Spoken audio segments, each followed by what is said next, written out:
our university, our community to win consecutive games in conference, to do it at home, meant a lot to us.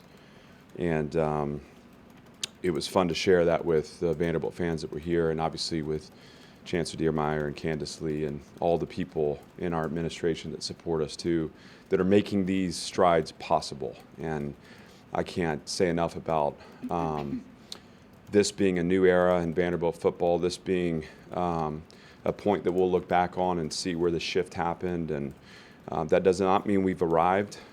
This is another step in our journey, but we're starting to see what's possible here. And with continued effort and continued support, we feel like we have great things ahead as a program. Really proud of the way our team played, really proud of the way our coaching staff prepared. We had a defense that knew that they needed to take away the run, to force this team to play left-handed.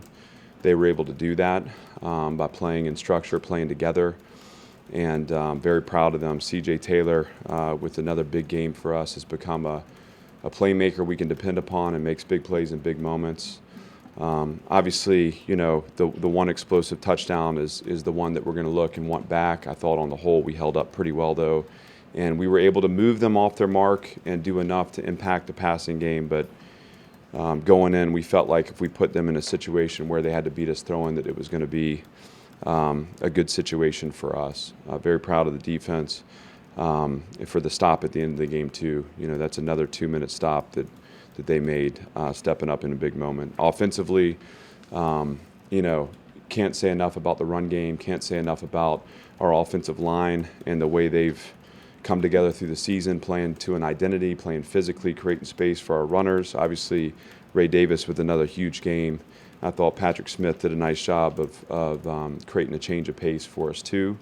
Mike Wright, who has stepped into a role here late in the season and done it admirably, and you know, has been a real leader for us, and very proud and happy for him.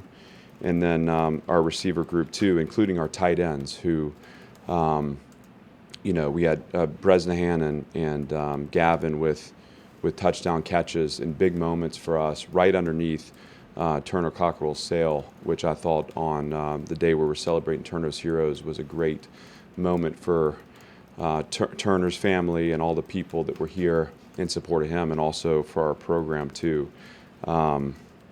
So, you know, it was a total team effort. It wasn't perfect. There's a lot that we can learn from. There's a better performance out in front of us.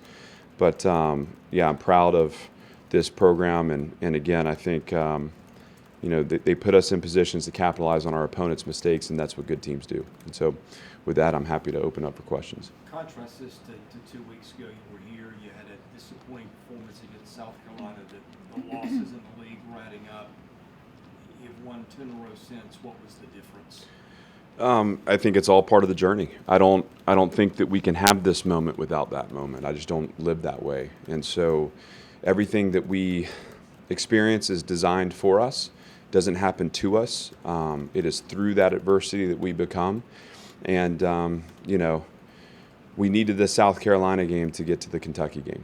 And we needed the Kentucky game to get to the Florida game here at home. And so, you know, do we want to get to a point as a program where we're not having to learn those painful lessons? Sure, but that's just a part of our journey right now. It's where we are, but I'm proud of the way the team is stayed locked into what they want, stayed on mission.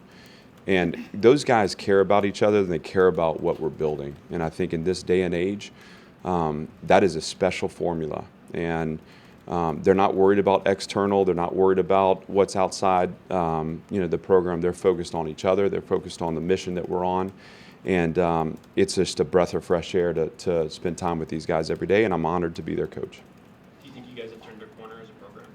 You know, time will tell. I don't want to get too far ahead of myself. I think we've strung together a couple of good performances, but you know, we'll do a big picture review of the season once the season's done. Right now, it's going to be let's shift focus. Let's celebrate today. Let's shift focus to our final game, and let's fight to extend this season. And you know, I think that we've learned a lot through the course of this season, and we'll take that learning forward as a program. But still a lot ahead of us to build. One game for being bowl eligible, and UT standing in the way of that. Does that make that even more of a bigger game because of that chance to maybe go to bowl? No, it doesn't. This is about us. It's about our performance. We know the next opponent, but we're interested in playing at our highest level, and so we're not going to add unnecessary emotions to that. We're going to focus on the things that we can do better, and hopefully put our team in position to have success by being the best version of who we are. Obviously, fan attendance has been a long time struggle, but what's kind of your message to kind of motivate more Vanderbilt fans to not let Tennessee fans fill up the stadium next week going for bowl eligibility? That's not a part of my job. I'm preparing the team, and hopefully people are paying attention to what we're doing. And all we can do is, again, focus on what's inside this program, focus on each other, and what we're building here. And over time, people will take notice of that. And so we're going to put our energy on our performance so that we can strengthen and be ready for a great fight next weekend. And anything outside of that is not going to be part of our focus. It feels like the special teams have been really big the past 2 weeks with the blocked field goal last week, and then this week the Wesley Schelling getting that touchdown. What have you seen out of that unit, and what do you think has been so key in the past 2 weeks of special teams performance? Well, I think Justin Lustig's done a great job. Obviously, I think we've had really strong specialist play. Matt Hayball has been just such a positive part of our team, and he's had big moments for us this season. Obviously, Joe has done it with us for 2 years now. But what you're seeing is, I think, growth in our personnel. We're a faster team now. We're a more physical team now. We're a team that's playing as though every snap matters, and certainly that's the mentality it takes to be good on special teams. And I expect the special teams play to continue to improve, again, as our program continues to improve too. But certainly proud of the way they've impacted our wins and in the games. And I think that's part of our formula. We have to win the hidden yardage, and we have to create explosive on special teams. They were able to do that today, and that becomes the difference in the game. You mentioned C.J. Taylor. He was all over the place today. What has clicked for him recently, where he has, within 2 years, gone from a guy who didn't really have a lot of Power 5 offers to now he's one of the best players on your team? Well, he's a total representation of Vanderbilt football. And this guy is a guy that has the skills and instincts that needed the time to develop, that loves football. And the one thing that I've never questioned is C.J. Taylor's love for the game. And I wasn't sure about his love for the process when he first got here. He had to learn that. He had to learn about what it takes in training and taking care of your body and habits. As those things have gotten in line with his passion for play, again, we knew from the very first practice we had last fall camp that guy was going to chase the ball, that he was going to play physically. And then, I thought when we experienced growth as a program last year, and I mean, it's all relative, but, we started to see the trajectory change. I credit CJ on scout team for a lot of that. And he had people there with him, but he was putting pressure on our offense in practice. And that's, again, a guy who anything that deals with a ball, he's in. He loves to play. He's got great instincts. As we continue to build him out and develop his frame and develop him physically, I think we're still just scratching the surface for him. And I couldn't be happier for a guy. Jadis Richard stepped in at corner, outside corner, when that, he wasn't particularly recruited to play that position. What does that say about him, that he stepped in there and seemed to do pretty well today? Yeah, Jadis has been a guy that has improved steadily through the season. He's got the skills. He's physical as a corner. He can run. We've seen him grow, day in, day out in practice, and he's pushing to start for us. He's pushing for that level of playing time. Today it came to him because of the penalty on BJ, but he was ready. And we're going to look back on the explosive touchdown, and that's one we're going to want back. But as a freshman playing in a big moment on a big stage. Very proud of the way he prepared himself and the way he played. And I think, again, another guy that, as a young player, we're just we're early in. I mean, he's scratching the surface of what he's capable of. Has anything changed with who calls the defense or how it's been called the last 2 weeks? Not at all. I mean, I think what you've seen is you've seen staff become very comfortable with the structure, and really dialed into a message in teaching with our players to get them to buy into it too. I think that side of the ball, has obviously been through a lot this year, but they have stayed after it. We have great leadership on that side of the ball, and that starts with Nick Howell. And Nick, I can't say enough about the way he's built identity into that group. Again, we had to learn to play with structure, and some of the issues early in the season were alignment depths and eyes and things that, as coaches, we can help with that. But what I've known week in and week out is that group's going to show up. They're going to show up focused, and they're going to show up ready to fight. And that's a statement to Nick Howell's leadership and to what he's done with that group is insofar as developing an identity on that side of the ball.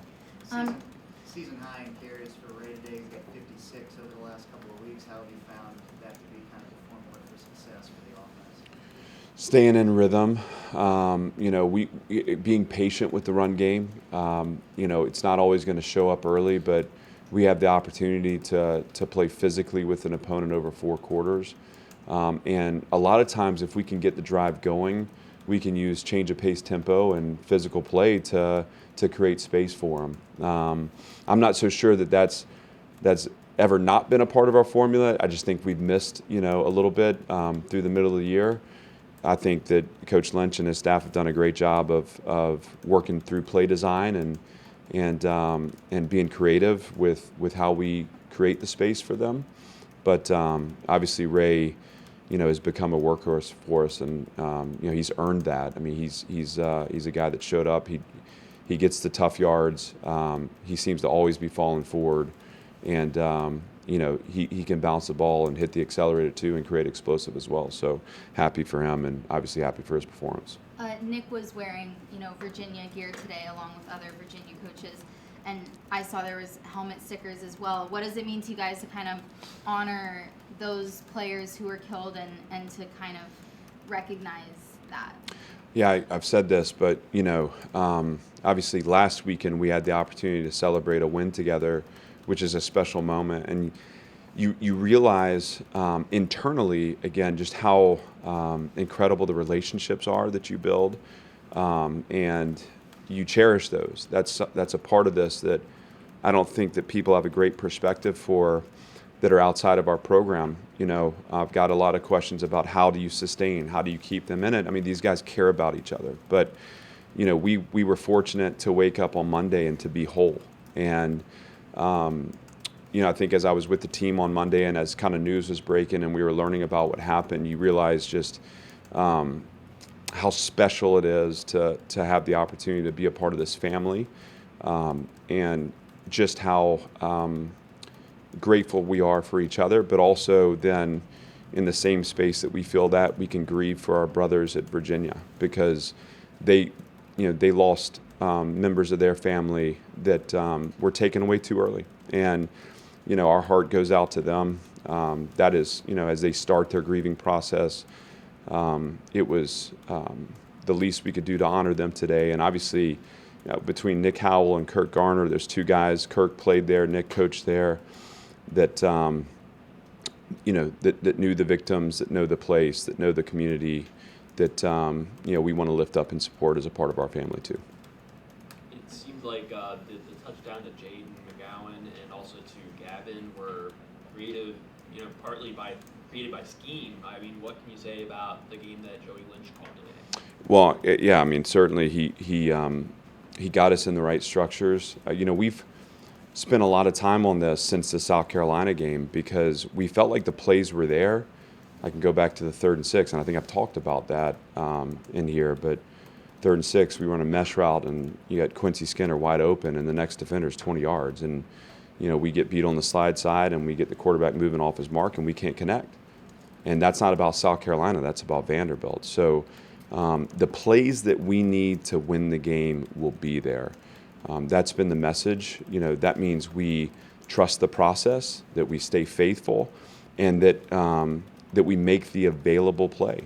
And we don't need to focus on explosive play, because what we've proven this year is that our explosive plays, we're good enough now to have the explosives come through the available plays. And that goes back to Missouri, where we completed the hitch that went for 80, and Jaden's shown up that way. And so I think that what you're identifying as part of our growth as a team is to play to our highest level, and to know that play design is going to create open people, and when we have open people, we need to hit them. And hopefully we can continue that trend, because that's going to be critical to us, having a chance to extend our season.